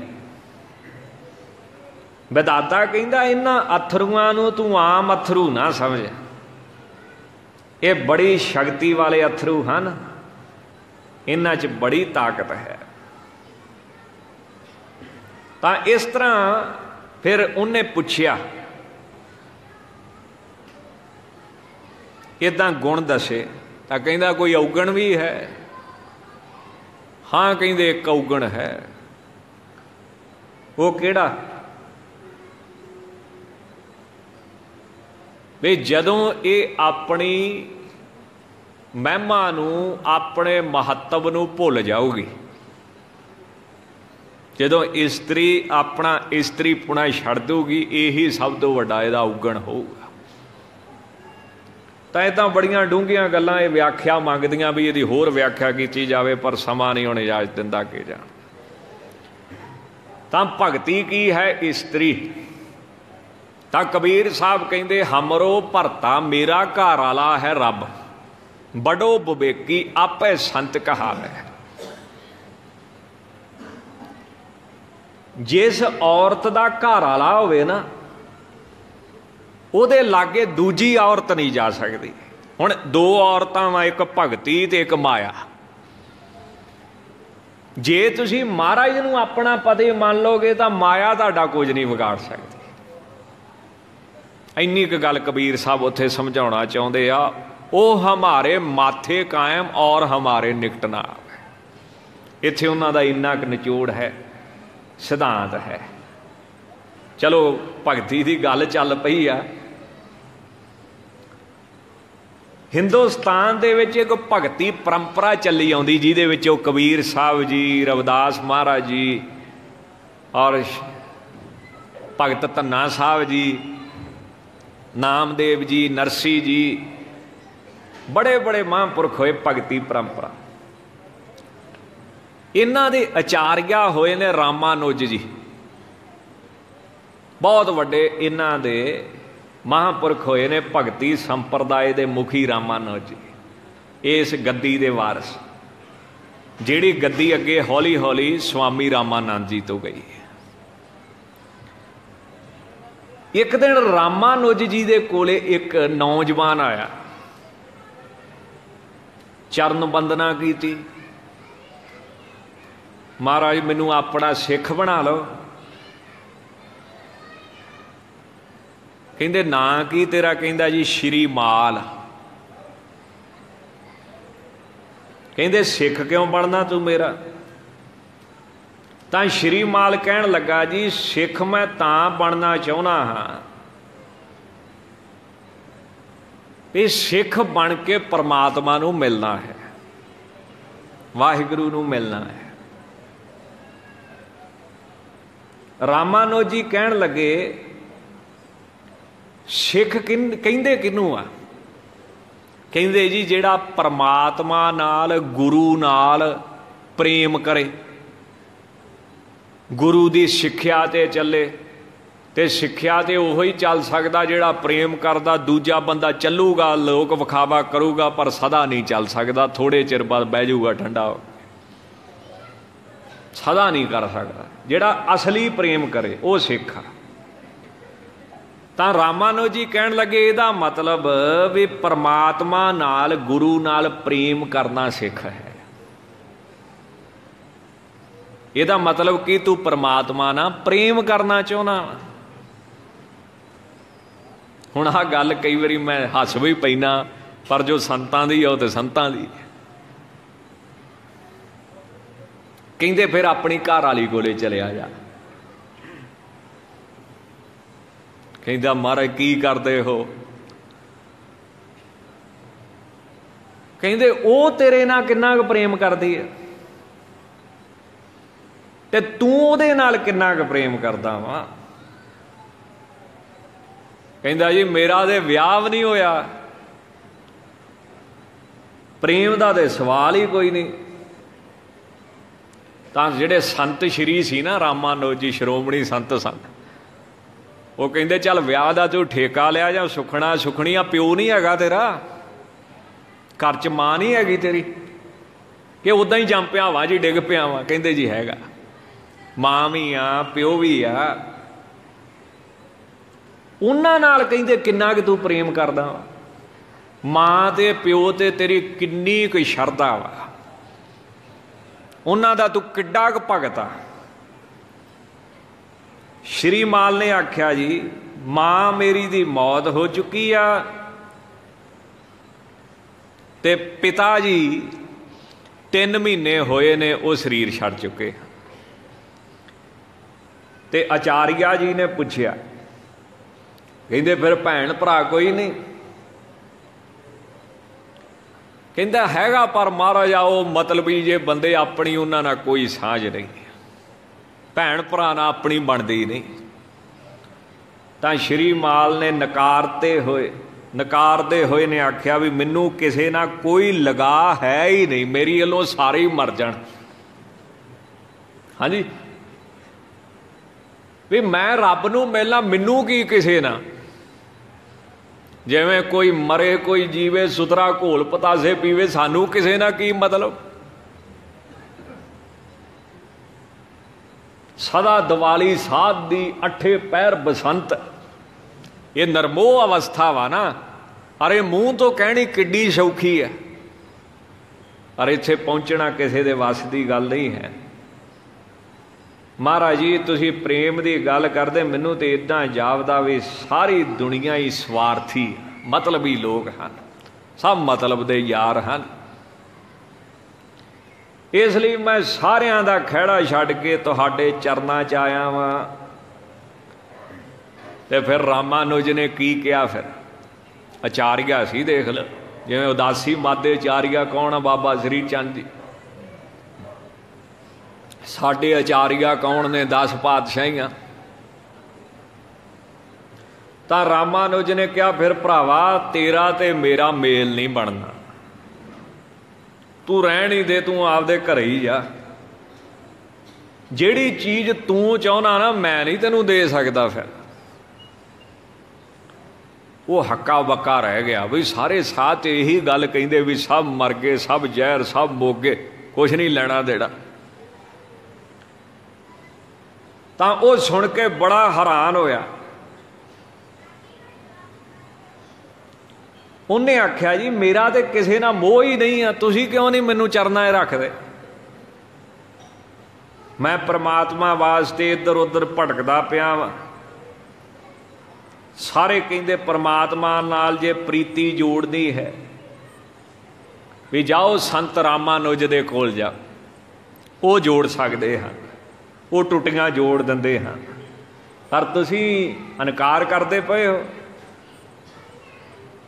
ਕਹਿੰਦੇ ਵੀ ਜੇ ਪ੍ਰਮਾਤਮਾ ਦੇ, ਰਾਮਾਨੁਜ ਨੇ ਆਖਿਆ ਜੇ ਤੈਨੂੰ ਕਿਸੇ ਨਾਲ ਸਨੇਹ ਹੀ ਨਹੀਂ, ਪ੍ਰੇਮ ਹੀ ਨਹੀਂ, ਤੇ ਮੈਂ ਤੈਨੂੰ ਕਹਿੰਦਾ ਪ੍ਰਮਾਤਮਾ ਨਾਲ ਕਿੱਦਾਂ ਜੋੜ ਦੂੰਗਾ? ਕਿਉਂ ਤੁਹਾਡੇ ਵਿੱਚ ਰਾਮਾਨੁਜ ਜੀ ਕਹਿੰਦੇ ਥੋੜਾ ਜਿਹਾ ਪ੍ਰੇਮ ਚਾਹੀਦਾ ਹੈ, ਤੇ ਉਹ ਮੈਂ ਅੱਗਿਓਂ ਪਾਤਰ ਬਦਲ ਦੂੰਗਾ। ਜਿਹੜਾ ਪ੍ਰੇਮ ਜਿਵੇਂ ਘਰ ਵਾਲੀ ਪਤੀ ਨਾ ਕਰਦੀ ਹੈ ਤਾਂ ਪ੍ਰੇਮ ਹੁਣ ਪਤੀ ਦੀ ਜਗ੍ਹਾ ਮੈਂ ਉੱਥੇ ਪ੍ਰਮਾਤਮਾ ਰੱਖ ਦੂੰਗਾ। ਪਰ ਜੇ ਹੈ ਹੀ ਨਹੀਂ ਤੁਹਾਡੇ ਅੰਦਰ ਪ੍ਰੇਮ, ਤੇ ਮੈਂ ਹੱਥ ਜੋੜਦਾ ਵੀ ਮੈਂ ਤੁਹਾਡਾ ਕੁਝ ਨਹੀਂ ਕਰ ਸਕਦਾ। ਜੇ ਮਾਂ ਪਿਓ ਦਾ ਪ੍ਰੇਮ ਨਹੀਂ ਹੈ, ਭੈਣ ਭਾਈ ਦੀ ਤੁਸੀਂ ਮਤ ਨਹੀਂ ਕਰ ਸਕਦੇ, ਤੁਸੀਂ ਕਿਹੜੇ ਮੂੰਹ ਨਾਲ ਰੱਬ ਨੂੰ ਮਿਲਣਾ ਚਾਹੁੰਦੇ ਹੋ? ਕਿਹੜੇ ਮੂੰਹ ਨਾਲ ਤੁਸੀਂ ਪਰਮੇਸ਼ਰ ਨਾਲ ਪ੍ਰੇਮ ਕਰੋਗੇ? ਕਲਗੀਧਰ ਜੀ ਕਹਿੰਦੇ ਜਿਨ ਪ੍ਰੇਮ ਕੀਓ। ਅੱਛਾ ਪ੍ਰੇਮ ਤਾਂ ਉਹੋ ਹੀ ਆ ਨਾ, ਅੱਗੇ ਪਾਤਰ ਬਦਲ ਗਿਆ, ਹੁਣ ਪ੍ਰੇਮ ਤਾਂ ਉਹੋ ਹੀ ਆ, ਹੁਣ ਪਰਮੇਸ਼ਰ ਆ ਚੁੱਕਾ ਹੈ, ਵਾਹਿਗੁਰੂ ਆ ਚੁੱਕਾ ਹੈ। ਕਹਿੰਦਾ ਥੋੜਾ ਜਿਹਾ ਪ੍ਰੇਮ ਤੇ ਦੇ ਦੇ ਮੈਨੂੰ, ਜਿਵੇਂ ਦਹੀਂ ਦੀ ਜਾਗ, ਉਹ ਤੂੰ ਮੈਨੂੰ ਥੋੜੀ ਜੀ ਜਾਗ ਦੇ ਤੇ ਮੈਂ ਉਥੋਂ ਉਸ ਜਾਗ ਤੋਂ ਕੁਆਂਟਲਾਂ ਦਾ ਕੁਆਂਟਲ ਦਹੀਂ ਜਮਾ ਦੂੰਗਾ। ਤੂੰ ਥੋੜਾ ਜਿਹਾ ਪ੍ਰੇਮ ਤਾਂ ਲੈ ਕੇ ਆ, ਅੱਗੇ ਮੈਂ ਆਪੇ ਕਹਿੰਦੇ ਉਹਨੂੰ ਇੰਨਾ ਵਿਸ਼ਾਲ ਬਣਾ ਦੂੰਗਾ ਕਿ ਤੈਨੂੰ ਪਰਮਾਤਮਾ ਦੇ ਚਰਨਾਂ ਤੱਕ ਪਹੁੰਚਾ। ਪਰ ਜੇ ਤੂੰ ਮਾਂ ਪਿਓ ਦਾ ਹੀ ਨਹੀਂ ਪ੍ਰੇਮ ਕਰ ਸਕਿਆ, ਭੈਣ ਭਾਈ ਦਾ ਹੀ ਨਹੀਂ ਪ੍ਰੇਮ ਕਰ ਸਕਿਆ, ਜਿਨ੍ਹਾਂ ਤੈਨੂੰ ਜੰਮਿਆ, ਜਿਨ੍ਹਾਂ ਤੈਨੂੰ ਪਾਲਿਆ, ਫਿਰ ਤੂੰ ਇੱਥੇ ਕੀ ਲੈਣ ਆਉਣਾ। ਤਾਂ ਇਹਨੂੰ ਕਹਿੰਦੇ ਆ ਭਗਤੀ। ਭਗਤੀ ਮੈਨੇ ਪਰਮੇਸ਼ਰ ਨਾਲ ਪ੍ਰੇਮ ਕਰਨਾ। ਤਾਂ ਇਹ ਪਤੀ ਵਰਤਾ ਦੀ ਰੀਤੀ ਆ। ਦੱਸਦੇ ਹਨ ਸ੍ਰੀ ਗੁਰੂ ਅੰਗਦ ਦੇਵ ਸਾਹਿਬ ਜੀ, ਤਨ ਸਭ ਅਰਪੈ ਪਤ ਕੋ, ਤਨ ਮਨ ਧਨ ਸਾਰਾ ਪਤੀ ਨੂੰ ਅਰਪਣ ਕਰਨਾ, ਪਰਮ ਪ੍ਰੇਮ ਕਰ ਚਿਤ ਕੋ, ਤੇ ਪਰਮ ਪ੍ਰੇਮ ਉਸ ਪਤੀ ਵਿੱਚ ਹੀ ਲਾਉਣਾ, ਉਹਨੂੰ ਹੀ ਪਿਆਰਾ ਮੰਨਣਾ, ਜਾਏ ਮੈਂ ਰਾਜੀ ਰਹਿ, ਪਤੀ ਦੀ ਆਗਿਆ ਵਿੱਚ ਰਾਜੀ ਰਹਿਣਾ।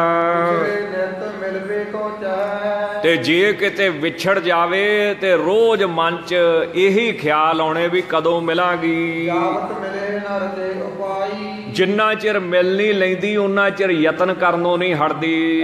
ਸੁਖਦ ਪਤ ਬਿਨ ਦੁਖਦਾਈ, ਸਭ ਕੁਝ ਸੌਖਾ ਜੇ ਪਤੀ ਆ, ਤੇ ਜੇ ਪਤੀ ਨਹੀਂ ਤੇ ਸਭ ਦੁਖਦਾਈ ਹਨ। ਵਾਸ ਭਰੀ ਮੁਖ ਪੀਰੀ, ਜੇ ਪਤੀ ਨਹੀਂ ਮਿਲਿਆ ਤੇ ਲੰਮੇ ਹੌਕੇ ਲੈਂਦੀ ਆ, ਮੂੰਹ ਪੀਲਾ ਪੈ ਜਾਂਦਾ ਹੈ, ਬਹਿ ਧਰੇ ਨ ਧੀਰੀ, ਅਥਰੂ ਵਹਿੰਦੇ ਹਨ, ਧੀਰਜ ਨਹੀਂ ਧਾਰਦੀ। ਜੋ ਤਿਸ ਪਤ ਕੀ ਬਾਤ ਸੁਣਾਵੇ, ਜਿਹੜਾ ਉਸ ਦੇ ਪਤੀ ਦੀ ਗੱਲ ਸੁਣਾਵੇ, ਸੇਵਾ ਕਰੇ ਪ੍ਰੇਮ ਕੋ ਲਾਵੇ, ਉਹਦੀ ਬੜੀ ਸੇਵਾ ਕਰਦੀ, ਪ੍ਰੇਮ ਦੇ ਨਾਲ, ਚਾਅ ਦੇ ਨਾਲ ਖਿੱਚ ਕਰਦੀ ਹੈ। ਪਰਮੇਸ਼ਰ ਪ੍ਰੇਮ ਪਛਾਨੈ, ਬਸ ਇਹ ਪਤੀ ਵਰਤਾ ਇਸਤਰੀ ਦੇ ਲੱਛਣ ਹਨ ਸਾਰੇ।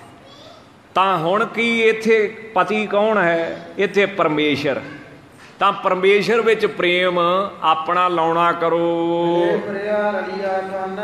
ਤਾਂ ਉਹ ਫਿਰ ਆਪਣੇ ਪਤੀ ਨੂੰ ਪਰਮੇਸ਼ਰ ਸਮਝ ਕੇ ਮਿਲ ਕੇ ਆਨੰਦ ਮਾਣਦੀ ਹੈ।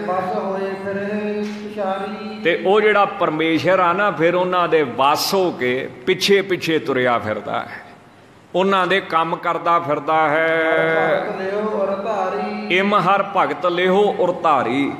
ਇਸ ਤਰ੍ਹਾਂ ਵਾਹਿਗੁਰੂ ਦੀ ਭਗਤੀ ਤੁਸੀਂ ਹਿਰਦੇ 'ਚ ਧਾਰਨ ਕਰ ਲਓ। ਇੱਕ ਦ੍ਰਿਸ਼ਟਾਂਤ ਦਿੱਤਾ ਪਤੀ ਪਤਨੀ ਦੇ ਪ੍ਰੇਮ ਦਾ, ਇੱਦਾਂ ਵਾਹਿਗੁਰੂ ਦੇ ਨਾਲ ਪ੍ਰੇਮ ਕਰੋ। ਇਹ ਸਾਧ ਸੰਗਤ ਜੀ ਧੰਨ ਗੁਰੂ ਅੰਗਦ ਦੇਵ ਸਾਹਿਬ ਜੀ ਨੇ ਪਵਿੱਤਰ ਉਪਦੇਸ਼ ਕਿਰਪਾ ਕਰਕੇ ਬਖਸ਼ਿਸ਼ ਕਰਕੇ ਦਿੱਤਾ ਹੈ। ਹੋਈਆਂ ਭੁੱਲਾਂ ਚੁੱਕਾਂ ਦੀ ਖਿਮਾ। ਸਾਰੀਆਂ ਸੰਗਤਾਂ ਦਾ ਬਹੁਤ ਬਹੁਤ ਧੰਨਵਾਦ। ਸਤਿਕਾਰਯੋਗ ਮਹਾਂਪੁਰਖ